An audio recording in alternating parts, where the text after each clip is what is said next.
வணக்கங்க.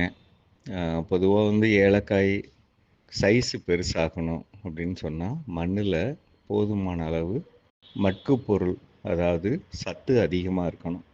அதுக்கப்புறம் எல்லா சத்துமே சமமான அளவுல இருக்கணும்.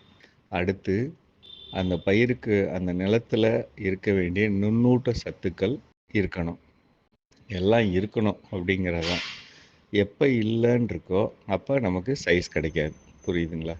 நம்ம குடுக்குற எந்த ஒரு இடுபொருளும் என்ன அப்படின்னா, இல்லாததுக்கு குடுக்குறது. பொதுவா மழையில என்ன இருக்காது அப்படின்னு சொன்னா, நிலம் சரிவா இருக்கிறப்ப தழைச்சத்து இருக்காது. வழிஞ்சு கீழ ஓடி போயிடும். சாம்பல் சத்து இருக்காது. கீழ போயிரும். சுண்ணாம்பு சத்து இருக்காது. அது கீழ போயிரும் அடிச்சுட்டு. அடுத்து பொதுவா இரும்பு சத்து இருக்காதுங்க. துத்தநாக சத்து இருக்காது. இதெல்லாம் இருக்காது. சரிங்களா? அப்ப இல்லாதத நம்ம திருப்பி குடுக்கணுங்கிறது தான் நம்ம பாயிண்ட்டு.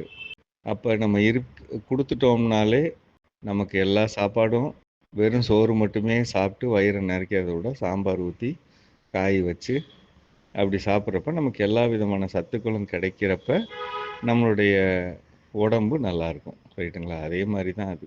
அதுக்கு வேணுங்கிறத குடுக்கணும். அவ்வளோதான். என்ன இல்லையோ அத அந்த மண்ணுக்கு ஏத்த மாரி, நிலத்துக்கு ஏத்த மாரி தரணுங்க. அ ஒரு சில இடங்கள்ல மலைக்காடுகள்ல சுண்ணாம்பு தன்மை அதிகமா இருக்கும். சுண்ணாம்பு தன்மை அதிகமாக இருந்துச்சுன்னா, இது இரும்பு சத்து அந்த இடத்துல இருக்காதுங்க. அப்புறம் நான் சொன்ன இதெல்லாம் இருக்காது. அப்ப நம்ம என்ன செய்யணும்? இதே நேரத்தில இத குடுக்கணும் அப்படிங்கிறப்ப, இயற்கை விவசாயத்தில குடுக்கணுங்கிறப்ப, என்ன விதமான பொருள்கள நம்ம தூக்கிட்டும் போணும், பிரிச்சும் குடுக்கணும், தொடர்ந்தும் குடுக்கணும் அப்படிங்கிறப்ப, என்னென்ன செய்யலாம்? அப்படிங்கிறத நீங்க உங்க தோட்டத்துக்கு ஏத்த மாரி பார்த்து முடிவு பண்ணுங்க. சரிங்களா?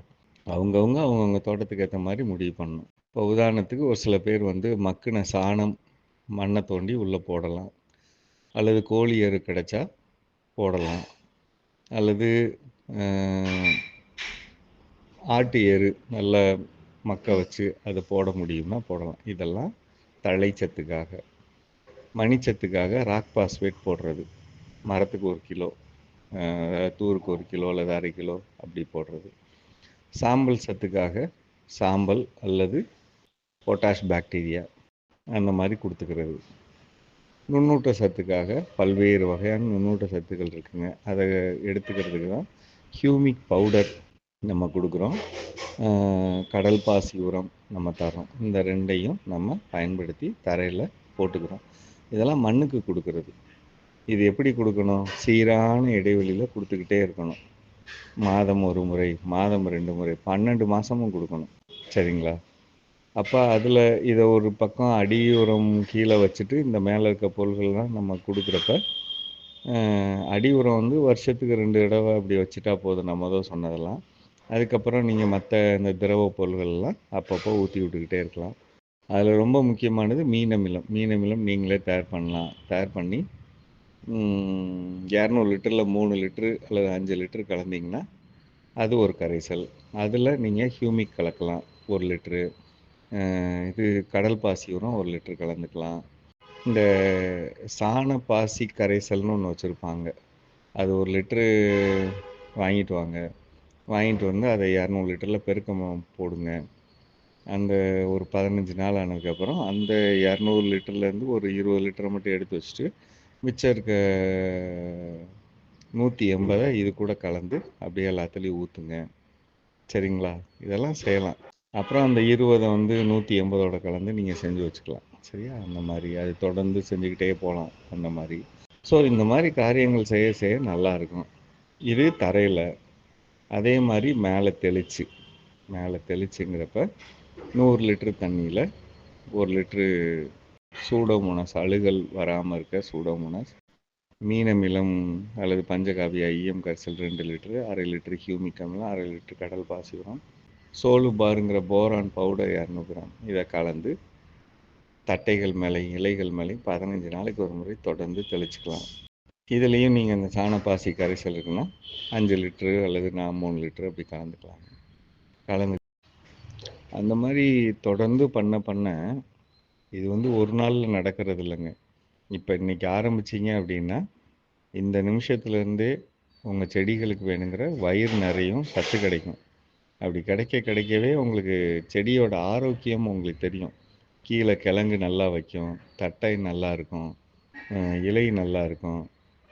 அப்படிங்கிறப்ப கண்டிப்பாக சரங்கள் நல்லா இருக்கும். சரம் நல்லா இருந்ததுன்னா பூ நல்லா இருக்கும். பூ நல்லா இருந்ததுன்னா காய் நல்லா இருக்கும். காய் நல்லா இருக்கிறப்ப, சத்தா இருக்கிறப்ப பூச்சிகள் அதிகம் கடிக்காது, நோய் வராது. தப்பு பண்ணாத விவசாயத்தை பண்ணுறப்ப நிச்சயம் ஜெயிக்க முடியும். சரிங்களா? இதுதான் நம்ம செய்யணும். நம்ம எதையும் இதெல்லாம் நான் இப்படி சொல்கிறேன்னா, இப்போ இதை வந்து நீங்கள் கொஞ்சம் யோசிச்சு பார்க்கணும். எதெல்லாம் வந்து நம்மளால் கொடுக்க முடியும், எப்படி கொடுக்கலாம், நம்ம எவ்வளோ செலவு பண்ணலாம், நம்ம காட்டுக்கு எவ்வளோ செலவு பண்ணலாம், அப்போ அந்த காட்டுக்கு வந்து இவ்வளோ காசு செலவு பண்ணலான்னு ஒரு நீங்களே முடிவு எடுக்கணும். ஒரு தடவை கொடுக்க இவ்வளோ வருது, 15 நாளைக்கு ஒரு முறை தெளிக்கணும், அப்போ இவ்வளோ. அதே மாதிரி தரையில் வாரம் ஒரு முறை கொடுத்தா இவ்வளோ, 10 நாளைக்கு ஒரு முறை கொடுத்தா இவ்வளோ, இந்த பொருளுக்கு பதிலாக இந்த பொருள் வச்சுக்கலாம் அப்படின்னு முடிவு பண்ணி அதை வந்து நீங்கள் கரெக்டாக கொடுக்கணும். பயிர்களை பொறுத்தவரையில் நம்ம வீட்டு சின்ன பிள்ளைங்க மாதிரி தான். சாயந்தரம் வந்தாலே அப்பா அம்மா நமக்கு ஏதாவது சாப்பாடு தருவாங்கன்னு நினச்சிக்கிட்டு இருக்கப்போ கொடுக்கலன்னா ஏங்கி போயிடும். அது வந்து வெளியில் சொல்ல முடியாத விளைவுகளை ஏற்படுத்தும். அதே மாதிரி தான் செடிகள். அதுக்கு வேணுங்கிற சத்துக்களை ஒரு ரொட்டீனாக கொடுக்கணுங்க. சத்தையே கொடுக்காம வச்சுட்டு மண்ணிலேருந்து அதை எடுத்துக்கோம் அப்படின்னு நம்ம அந்த மாதிரி நம்ம நினச்சோம்னா விவசாயம் போயிடுங்க. சரிங்களா? நம்ம ஏதாவது ஒன்று முயற்சி பண்ணி செய்யணும். உங்களுடைய ஏலக்காய் விளைச்சல் எவ்வளோ வருது அப்படி பாருங்கள். அந்த மொத்த பணம் ஒரு வருடத்தில் மொத்த பணம் எவ்வளோ வருதோ அதில் 20% எப்படியும் நிலத்துக்கு திருப்பி கொடுக்குற மாதிரி கணக்கு வச்சுக்கணும் பொருள்களாக. அதுக்கப்புறம் வந்து நீங்கள் அந்த வேலையாள் கூலி அது இதெல்லாம் 20% நிலத்தில் கொடுக்கறதுக்கான பொருளுக்காக நீங்கள் தயார் பண்ணுறதுக்கு பொருள்கள் வச்சுக்கணும். அதுதான் அந்த அதுலேயும் நம்ம மிச்சப்படுத்தணுன்ட்டு தான் நம்ம நிலத்துலேருந்து அடிச்சுட்டு போயிடக்கூடாது அப்படிங்கிறதுக்கு தான் நம்ம ஒரு சில மண்வள பாதுகாப்பு பணிகளை சொல்கிறோம். நிலத்துக்கு குறுக்க இதை போட்டுக்கோங்க, சத்துக்கள்லாம் அடிச்சுட்டு போகாமல் பார்த்துக்கோங்க, அதை இப்படி செய்யுங்க அப்படி செய்யுங்கன்னு சொல்கிறோம். நம்ம கம்பெனிக்காரங்கள்ட்ட போய் அதிக பணம் கொடுத்து வாங்கி செய்கிறத விட தப்பு பண்ணாத விவசாயத்தை பண்ணாலே அங்கே போக மாட்டோம். அப்படி செய்கிறதுல நம்ம செய்ய வச்சுருக்கிறத நம்ம தொடர்ந்து கொடுத்துக்கிட்டே இருந்தோம்னாலே மிகப்பெரிய லாபங்கள் வருங்க.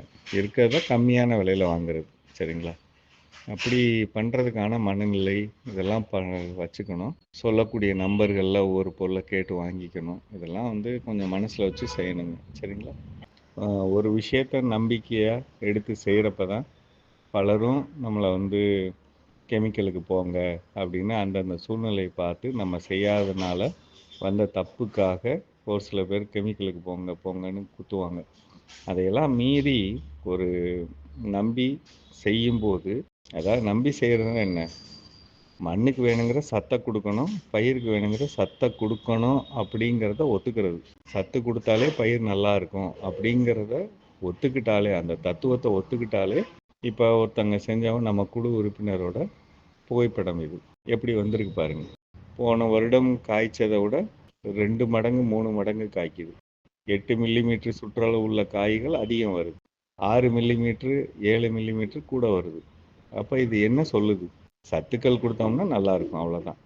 இதை ஒத்துக்கிட்டு செஞ்சீங்கன்னா இயற்கை விவசாயத்தில் செய்ய முடியும். சரிங்களா?